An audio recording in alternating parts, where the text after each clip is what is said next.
चलिए next question देखते हैं, यहां पे क्या दिया हुआ है।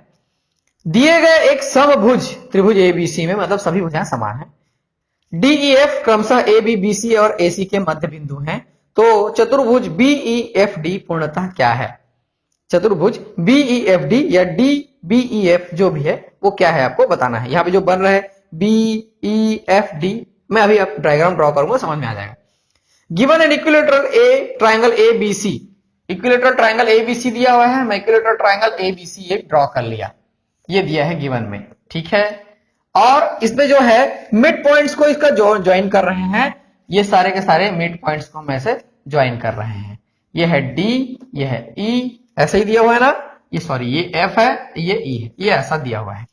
D E F are the mid points of A B B C and A C respectively, then the quadrilateral B E F D is exactly क्या होगा, ऑप्शन में दिया है, एक स्क्वायर होगा, रेक्टेंगल होगा, ट्रेपीजियम होगा, रोम्बस होगा, ऑप्शन में से बताना है, ठीक है।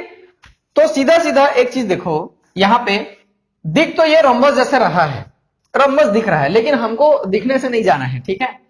देखो ये एक ट्रायंगल है, इक्विलेटरल ट्रायंगल है, इसका मिड पॉइंट को हम लोग मिला रहे हैं, मिड पॉइंट को मिला रहे हैं, तो आपको याद होना चाहिए कि जो एक साइड बच जाता है उसका पैरेलल हो जाता है, मतलब D F parallel to B C, ये इसका पैरेलल हो जाएगा, किसके पैरेलल हो जाएगा, इसके पैरेलल हो जाएगा, मतलब ये किसके पैरेलल है, बीई के भी पैरेलल है, सीधा सीधा, क्योंकि इसी का भाग है ना, कोई दिक्कत नहीं है।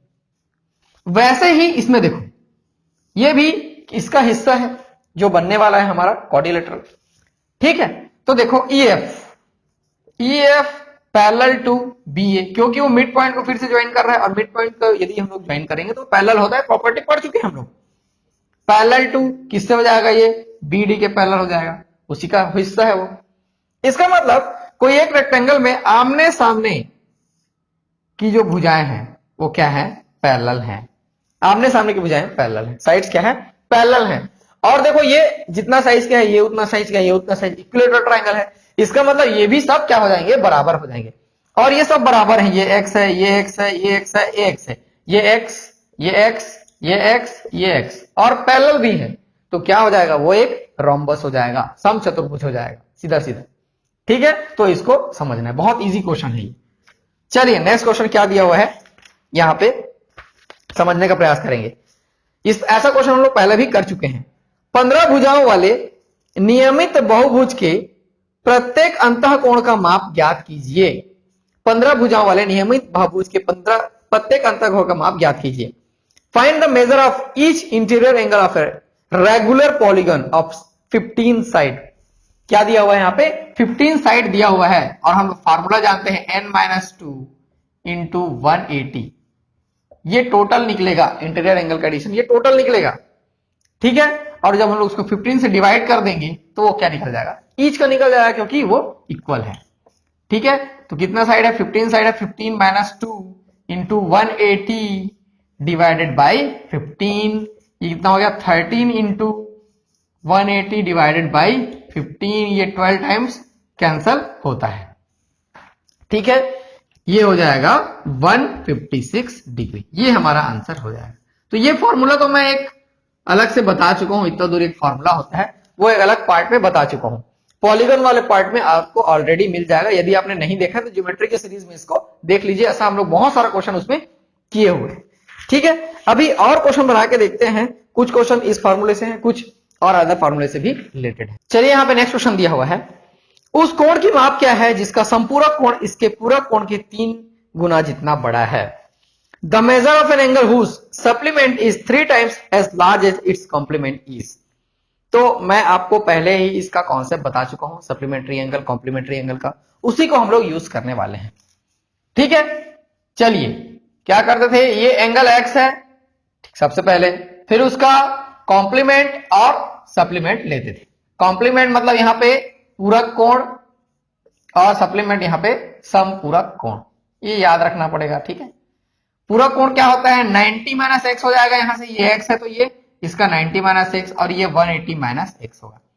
इसका कॉन्सेप्ट मैं सप्लीमेंट्री एंगल और कॉम्प्लीमेंट्री एंगल अलग से 2 वीडियो बनाकर बता चुका हूं, उसको आप लोग ध्यान से देखेंगे, ठीक है। तो चलिए क्या दिया हुआ है आप देखते हैं।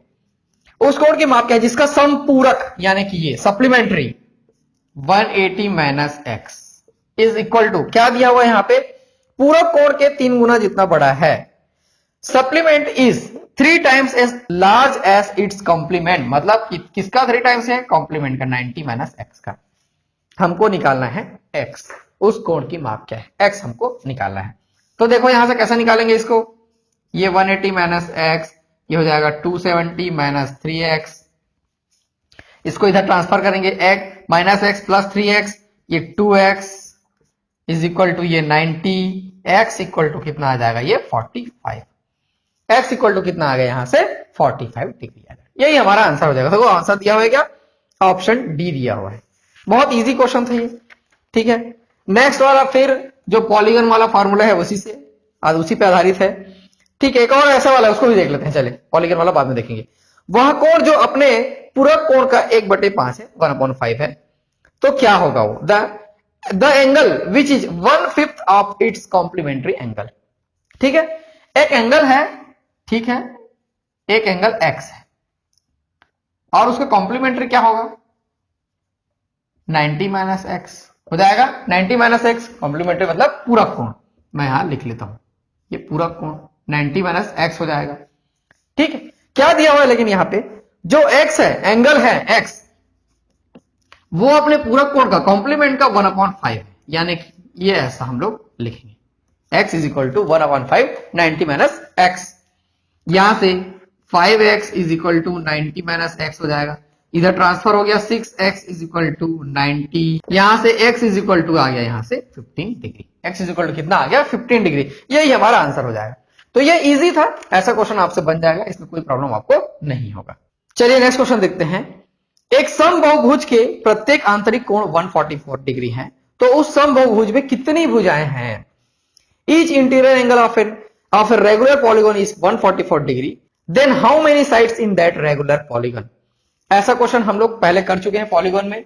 क्या फॉर्मूला हम यूज करते थे, n-2 इंटू 180, ये इंटीरियर एंगल का एडिशन हो जाएगा, ठीक है। और ईच का निकालना है तो इसको n से डिवाइड कर लेंगे, और कितना दिया हुआ है ईच 144 दिया हुआ है, कितना दिया हुआ है 144 दिया है। तो बस नंबर ऑफ साइड्स हम लोग निकाल लेते हैं अभी। ये कितना हो जाएगा 180 n minus 360 is equal to 144 n, ऐसा ही हो जाएगा। इसको मल्टीप्लाई में कर लिया, कुछ नहीं किया हुआ अभी। इसको इधर ट्रांसफर करेंगे, ये 180 n minus 144 n is equal to 360, ये इधर ट्रांसफर कर लिया मैं, ठीक है। यहां से ये कितना हो जाएगा ये कितना हो जाएगा 36, n is equal to 360, n is equal to यहां से कितना आ जाएगा 10, n इज इक्वल टू कितना आ गया 10, यही हमारा आंसर हो जाएगा डायरेक्ट। देखो 5, 8, 10, 12 इसमें ऑप्शन दिया हुआ है, इजी था ये। देखो नेक्स्ट क्वेश्चन यहीं पे क्या दिया हुआ है, त्रिभुज ABC दिया हुआ है, त्रिभुज ABC दिया हुआ है। कैसा दिया हुआ है, क्वेश्चन में आगे लिखा हुआ है ये एक समभुज त्रिभुज है, मतलब इक्विलेटरल ट्रायंगल है। इसका O क्या है, परिकेंद्र है, सरकम सेंटर है। और सरकम सेंटर बोलो, इन सेंटर बोलो, कुछ भी बोलो, इसमें सब एक ही होगा क्योंकि ये इक्विलेटरल ट्रायंगल है, मैं प्रॉपर्टी में बता चुका हूं, ठीक है। ABC an equilateral triangle, ABC equilateral triangle है, ठीक है। O is its circum center, then angle AOC is, ये O दे देंगे और ये AO इसको थोड़ा नीचे ले लेते हैं C, ये AOC हमको निकालना है। ये इक्विलेटरल ट्रायंगल है, बहुत ध्यान से देखिए, बहुत इजी क्वेश्चन है ये, ठीक है। AOC is, अभी देखो इक्विलेटरल ट्रायंगल है तो उसका मतलब ये जो भी पॉइंट बीच में दिख रहा है, सरकम सेंटर, इन सेंटर, जो भी दिया हो क्वेश्चन में, उससे कुछ ज्यादा फर्क नहीं पड़ेगा, सीधा सीधा ये क्या हो जाएगा, सब एंगल को 2 भागों में बांट देगा यदि ऐसा हम लोग ले रहे हैं तो, क्योंकि तीनों प्रॉपर्टी या चारों प्रॉपर्टी जो भी है सब एक ही हो जाता है इक्विलेटरल ट्रायंगल में, ये बता चुका हूं मैं, ठीक है। और ये 60 है, इक्विलेटरल ट्रायंगल में सभी डिग्री क्या होते हैं 60 डिग्री होते हैं, तो उसका आधा कितना हो जाएगा 30, ये भी कितना हो जाएगा 30, क्योंकि 60 है और ये एंगल बाइसेक्टर आधा आधा हो जाएगा, ठीक है। अब ये 30 है, ये 30 है, तो एंगल AOC निकालने में हमको दिक्कत नहीं है, सीधा सीधा 180 माइनस ये 30 प्लस 30 60, ये ऐसा कर लेंगे, ये आ जाएगा कितना 120। तो ये जो क्वेश्चन में पूछा हुआ है वो 120 आ जाएगा। बहुत ही इजी क्वेश्चन है, बशर्ते आपको प्रॉपर्टी याद होना चाहिए, तब जाके ये आपसे इजिली बन जाएगा। ठीक है, तो इस पार्ट में हम लोग इतना रखते हैं। इस पार्ट में हम लोग बहुत से अलग अलग टाइप के क्वेश्चन देखिए, एग्जाम में ऐसे ही आएंगे, एक टाइप का क्वेश्चन तो आएगा नहीं, अलग अलग टाइप से वो क्वेश्चन पूछेगा, अलग अलग जगह से क्वेश्चन पूछेगा। तो उसी हिसाब से मैं इस पार्ट को डिजाइन किया था और आपके सामने ये क्वेश्चन लेके आया हूं। तो इसको आप लोग ध्यान से देखिए और समझिए। और अच्छी बात यह है कि बहुत कम लोग इस वीडियो को देख पाते हैं, क्योंकि मैं इसको ज्यादा जगह शेयर नहीं करता हूं। तो जो प्ले लिस्ट में डला हुआ है उसको बहुत कम लोग देख पाते हैं, और उसमें बहुत सारा वैल्यूएबल वाला चीज डला हुआ है। तो बिल्कुल आप प्ले लिस्ट को देखिए, उसमें बहुत सारा चीज नया नया आपको सीखने को मिलेगा। मैं देवेश आप लोग के लिए ऐसे ही लेसन लेके आते रहूंगा। आप मेरे साथ बने रहिए, वीडियोस देखते रहिए, और हो सके तो प्लेलिस्ट के बीच से वीडियो शेयर करते रहिए। Thank you.